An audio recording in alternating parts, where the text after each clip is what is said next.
exactly the intention of the Lord. And finally here, but Peter said, by no means, Lord. So at least 3 times Peter did not intend to follow the will of God. And 3 times he denied even knowing him. But Peter always learned his lesson and was reinstated. In the section of Acts that we just read, God is overturning the old clean versus unclean distinction of animals and all other dietary laws along with other ceremonial laws in the Mosaic covenant. The Jewish food laws no longer apply. Not only the Jewish food laws not apply, but the Mosaic law no longer applied to personal relationships either. The gospel was for all people. There was to be no separation between Jew and Gentile. No separation among the nations whatsoever. Whether it be Africa or China or Korea, wherever there are believers in Jesus Christ, we are one and the same in the body of Christ. But Peter did not understand this right away. Verse 17. Now while Peter was inwardly perplexed as to what the vision that he had seen might mean, behold, the man that was sent by Cornelius, having made inquiry for Simon's house, stood at the gate. Shortly after Peter's vision, he was called to the home of a Gentile centurion named Cornelius. A centurion is a Roman officer, military officer, in charge of supposedly 100 people, a centurion. And our other sources tell us it was usually about 83 people, but a centurion, military Roman officer, Gentile. And sometime between the vision and his arrival at Cornelius' house, the light bulb went over Peter's head. He had an epiphany. For when he entered Cornelius' house, Cornelius fell down at his feet to worship him. But Peter lifted him up, saying, Stand up, I too am a man. And as he talked with them, he went in and found many persons gathered. And he said to them, You yourselves know how unlawful it is for a Jew to associate with or to visit anyone of another nation. But God has shown me that I should not call any person common or unclean. Then after some more conversation, Peter began a sermon with words that fit nicely with last week's message. So Peter opened his mouth and said, Truly I understand that God shows no partiality, but in every nation, anyone who fears him and does what is right is acceptable to him. Now it's not talking about doing works. Doing what is right is accepting Christ as your Savior based on faith alone. It is God's grace that saves, not works that any man may boast. So Peter, who was given this extraordinary vision from God and believed it, was living accordingly, was living and eating amongst the Gentiles. But when certain men from James came, he drew back and separated himself, fearing the circumcision party.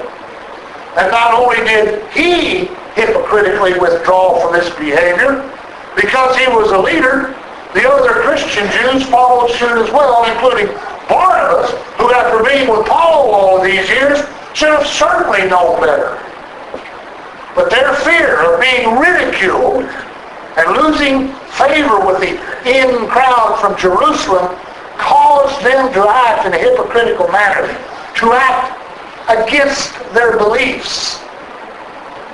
It's probably fair to assume that at one time or another all of us have given into this fear.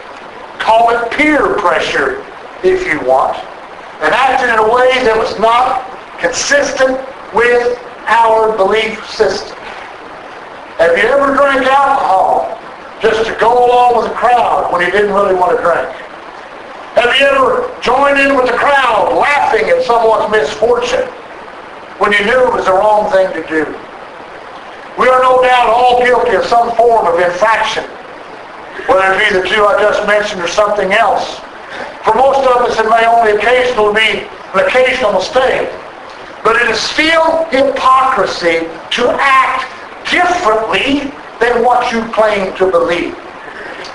But for many people, hypocrisy occurs on a daily basis. There are those who are in church every Sunday, but in the bar every night. Now, I'm not talking about the person who has a single margarita with his Mexican dinner. I'm talking about habitual behavior. And I'll let you decide what constitutes a habit. And those habits need to be in church. And hopefully someday they will come to the realization of their hypocrisy and know that they need help. It can be overcome. So we want those people. They're also, you probably heard the saying that's like the pot calling the kettle black. Anyone who gossips ought to not criticize someone else who gossips.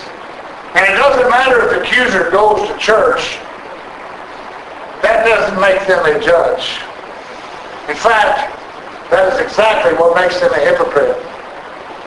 There are people who get upset when someone discerns their wrongful behavior, yet they wrongfully judge others.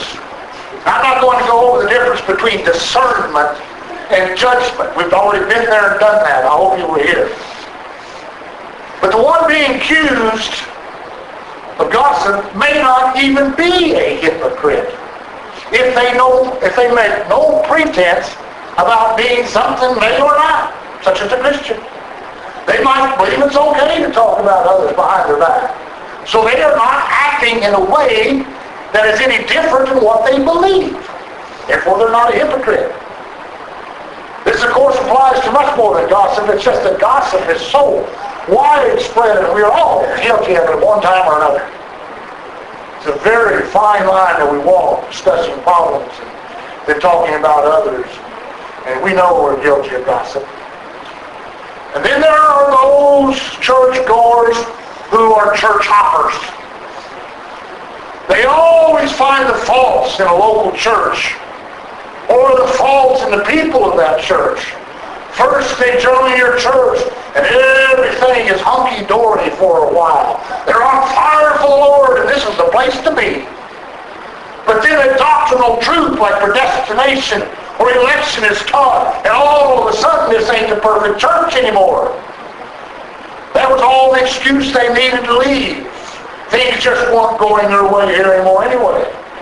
Now, in their minds at least, they have a legitimate excuse to leave. Now hear me carefully. We have others here now who struggle understanding election and predestination, which is clearly taught in the Bible. Read Ephesians. But they are still here as active, faithful members of this church. They didn't cut and run at the mere mention of the word. And sooner or later, that word or some other word they don't like is going to be mentioned in the new church, assuming it is a Bible-teaching church. And these church hoppers will then leave for yet another church where all will be well for a while, and then the cycle will repeat itself. They will always find fault with the church, the pastor, or the people there, but never themselves. They believe themselves to be better than the average Christian and can't seem to find a church worthy of their status and biblical knowledge. Now that is not to say that there aren't real problems in some churches. Many churches do not preach sound doctrine. They say that you're supposed to be rich. You're supposed to have perfect health. You're supposed to drive a Cadillac. All roads lead to the top of the mountain. There are all kinds of ways to get to heaven. That ain't right, folks. There's one way. That name is Jesus Christ. There's but one way. And when you're to be rich, the blessings of life, we're not talking about manna, earthly goods. Jesus and the Bible promises that nowhere. If you're truly walking with God, His Spirit will let your spirit know to flee that place. But it must be God-based insight and not human emotion.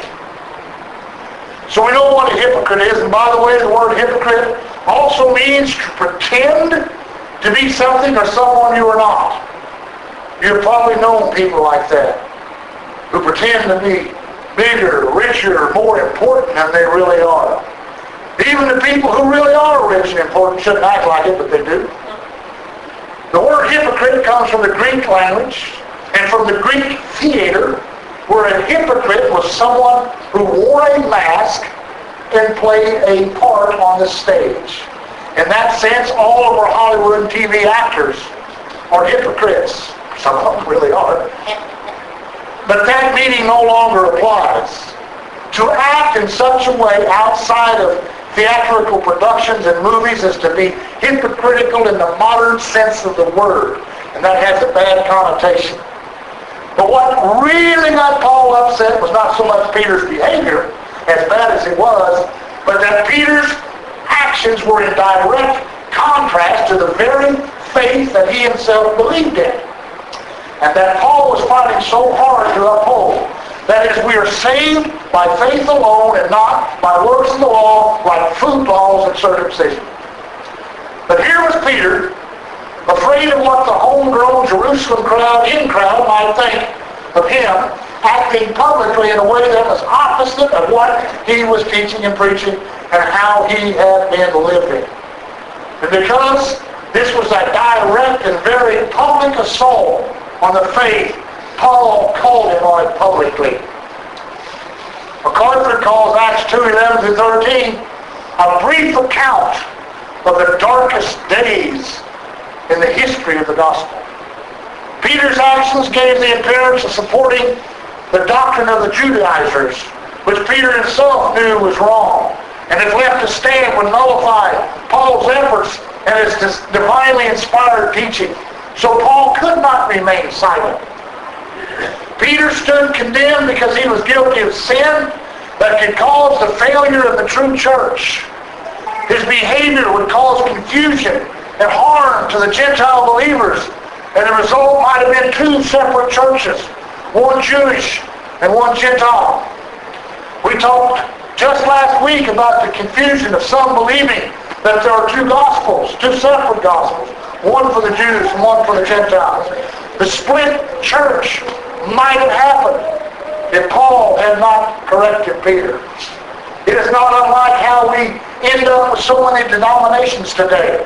Someone interprets a passage in a different method other than using the literal, historical, grammatical approach, and you end up with divided opinion. Someone to mysticize the entire Bible, allegorize the entire Bible. It didn't really happen, it's an allegory. That is not true. Sometimes opinions become so strong that a split emerges. We must interpret the Bible in a literal, historical, grammatical sense. What did the author mean when he wrote it? Who did he write to? What was he trying to say? Don't look for some deeper meaning. What did he say in the Greek language? What did it mean? That's how we interpret it. And how does that apply today, if it does apply? But it could be that Paul had not prevailed. The church today, as we know it, might require circumcision, food laws, and ceremonial laws to go along with God's grace. That's what the Judaizers were preaching. It would then no longer be salvation by faith alone. But that was not God's plan. Paul did prevail. And there is no evidence that Peter and Paul ever parted ways over this matter. Ultimately, it was God who prevailed in his plan for the church by working through normal human beings, faults and all. And that is how he continues to carry out his plan today. Through normal men and women who surrender their will to his will and seek to give God all the glory and claim none of it for themselves. One last thing. Living a completely new and changed life and teaching others that they should not do certain things, even when you yourself